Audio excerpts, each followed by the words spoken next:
got way more info on the Maze of Memories thanks to the box finally coming out and showing us some interesting card work and some hidden reprint gems. Make sure you guys smash the crap out of that subscribe button so you guys don't miss out on more awesome content. So, more art actually got spoiled for this, which actually shows Wall Shadow, as you see depicted by this, and the Labyrinth tank as well getting upgrades in here. So they are going the full mile here with the upgrades. I was when they mentioned the Gate Guardian was going to get a new power up, I was genuinely excited, but they said that we were going to get way more in here. So they're going full steam ahead here with Wall Shadow and even Labyrinth tank. Some of these classic cards that needed to do way more than they actually did, actually being depicted here is beautiful. Now, we also got the box art spoiled some other key reprints for us, which were Teardrop, the Rika Queen. I mean, let's be honest here, that thing has needed a reprint for a while now. Rain Gate having the price tag that it had for so long was very interesting. Avermax also got announced up on the reprint block thanks to the box art. Wind Up Kitten down in the bottom left of the box as well. Hey, you know what? We've needed a Wind Up Kitten reprint for a while. And then Spellbook of Judgment also getting spoiled on the box art as well.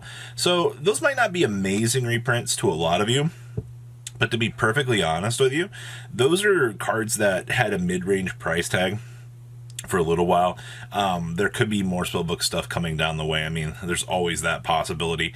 And the Kitten just needed a reprint overall for, you know, Sprite, because they use it as that immediate spot removal option to bounce something back to the hand. And then, honestly, these are all good reprints. I'm very happy with this. And then there were the other good things here. There was one other hidden reprint here that kind of caught me and a few people off guard, and it was actually the Guardian Chimera. For some reason, the Guardian Chimera was just hiding away in one of these pack images in the bag. Nobody really caught it until a little bit earlier today, and a few people were like, "Oh my gosh, Robbie, Guardian Chimera!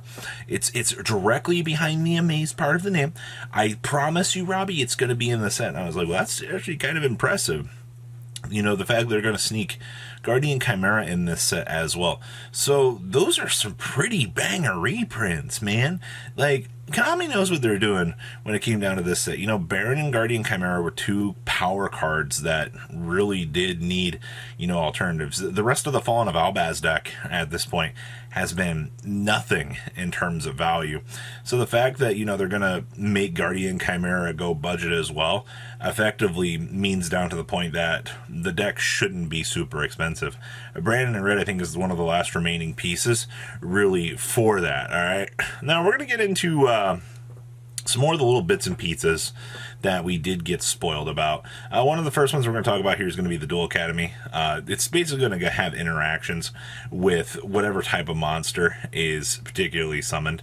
Warrior, Pyro, once per turn if you activate a trap card, target one card your opponent controls and destroy it. And then it has, what is it, Dinosaur, Sea Serpent, or Thunder. Once per turn, if you activate a spell card, inflict 1,000 damage to your opponent.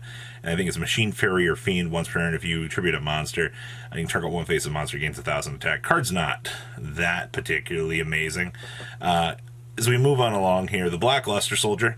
I can't believe that this was a selling point for this set. You can ritual summon this card Chaos Form or the Super Soldier Ritual. It must be ritual summoned. During your draw phase, before you draw, reveal this card in your hand to give up your normal draw this turn. If you do, add a ritual spell from your deck to your hand. That effect's not bad. Your opponent can activate cards or effects during the battle phase. And when this attacking card that was ritual summoned using a normal monster destroys opponent's monster by battle, you shuffle all cards your opponent controls into the deck. Honestly, giving up your draw to search a ritual, I guess, isn't horrible at the end of the day, but one of the best cards in the set, the Excel Synchro Stardust Dragon. This thing's a level 8.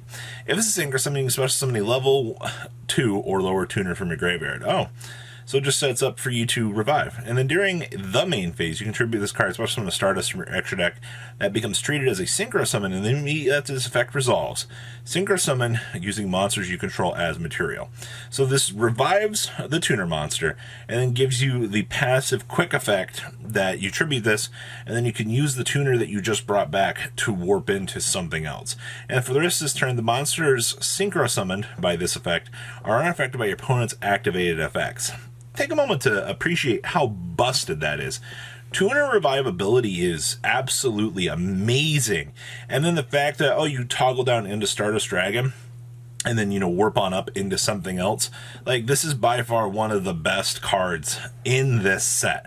Will this card see immediate play with what's going on? I mean, no, but hey, it gives you the ability to step into Baron de Flor relatively free, which is kind of nice. Next up is Wake Up Your Elemental Hero. I know so many people are so excited for this. It's an Elemental Hero fusion monster plus one or more warrior monsters.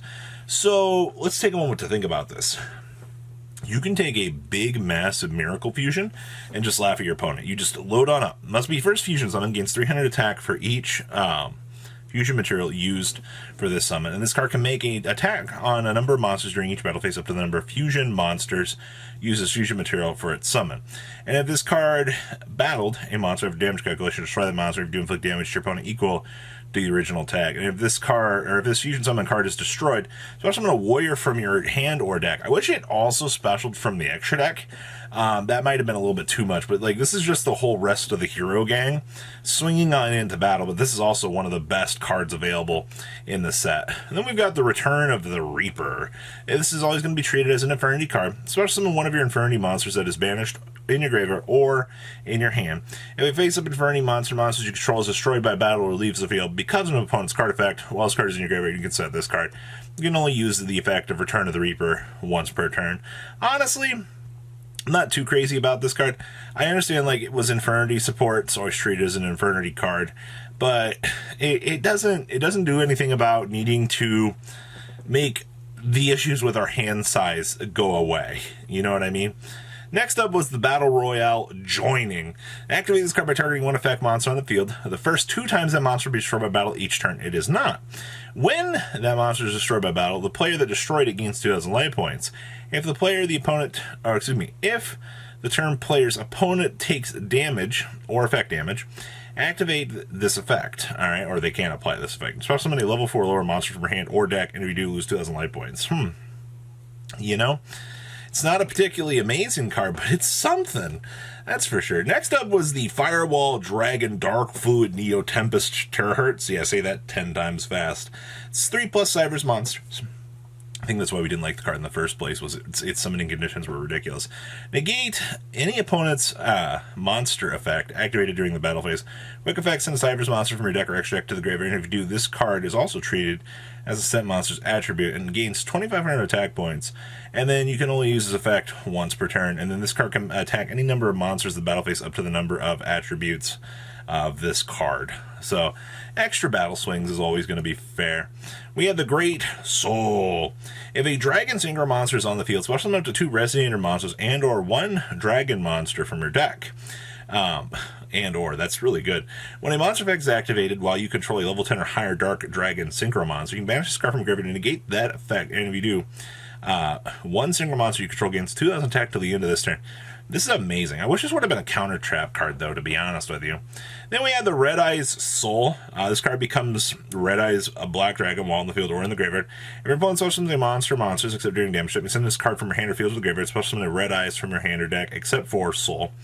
Alright, and then quick effect can target 1 Red Eyes black dragon in your monster, so inflict damage to your opponent equal to its original attack. It's okay.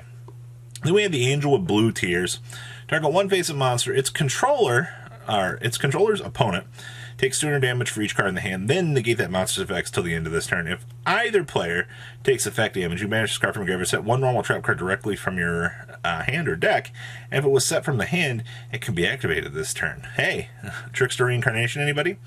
Then we have the Supreme King Soul. This is literally the card I'm excited for. It lets you pay half of your life points, special summon a Supreme King Zark from your extra deck, ignoring summoning conditions. Okay, but its effects are negated and it returns the extra deck during the end phase of the next turn. When your opponent activates a spell card or effect, you can banish this card from your graveyard and one Supreme King Zark from your monster zone. Special summon up to 4 monsters from the hand deck, extra deck, and or graveyard. Up to 1 each. 1 Pendulum Dragon, Exceed Dragon, Synchro Dragon, and Fusion Dragon. It's literally splits Zark apart after you pay half to establish it. Then we have Ready, Set, Duel. I love this name. When this card is activated, if you control no other cards, you can add 1 Synchro monster from your deck to your hand. Once returned during your standby phase, place 1 signal counter on this card. You can remove 2 signal cards from the field, send this face card to the graveyard to draw 2 cards, and then send 1 card from your hand to the graveyard. That's actually not bad. Getting the ability to search for a Synchro monster off the bat is really good. Then we have Overlay Network. You can activate one of these effects. Target 1 monster you control that has a level. Special summon 1 monster with the same level from your hand and or graveyard in defense position. Its effects are negated. You cannot special summon from the extra deck at the turn you activate this, except for Exceed monsters. Or you can target 1 Exceed monster you control, add 1 card attached to it to your hand. Getting that material back is going to be really, really important. Then we have Prisoner of Destiny. Once per chain, if a Link 4 monster is Link summoned, place 1 counter on this card, max 1, and apply the effect based on the number of counters on this card. Okay, max 3 counters. You can declare 1 card name if you do the activated effects and effects on the field. The declared original name are negated this turn. 2, special summon 1 level 4 monster from your graveyard or lower. And then 3, send this card to the graveyard, and if you do, special summon a Link 4 from your extra deck. God, imagine the value on that. Utopia Rising, this is actually one of the cooler cards in the set too. It's 2 level 4s. If this card is special summoned, you can target 1 number Exceed monster in your graveyard except for number 39 Rising. Special summon in defense position, and then transfer this card's materials to it. If you Exceed summon, you can special summon this card from your graveyard, but banish when it leaves the field. Gives you a stepping stone for further Exceed summons. And then we have the Wonders of Nature. So you special summon a level 4 or lower Fairy, Spellcaster, Wing Beast, or Beast Wearer from your hand, and if you do, equip this card to it. Then return all dragon monsters on the field to the hand. So good. During the end phase, this card is in your graveyard because it was sent there from the spell or trap card while face up. You add a polymerization, a fusion spell card, or a fusion parasite from your deck to your hand. Such interesting little text options for that. But those everything that we have so far for this set going forward. So what do you guys think? Please comment down below, tell me what you guys think, and I will see your beautiful faces back here in the day, guys. Peace out. Patrons, thank you.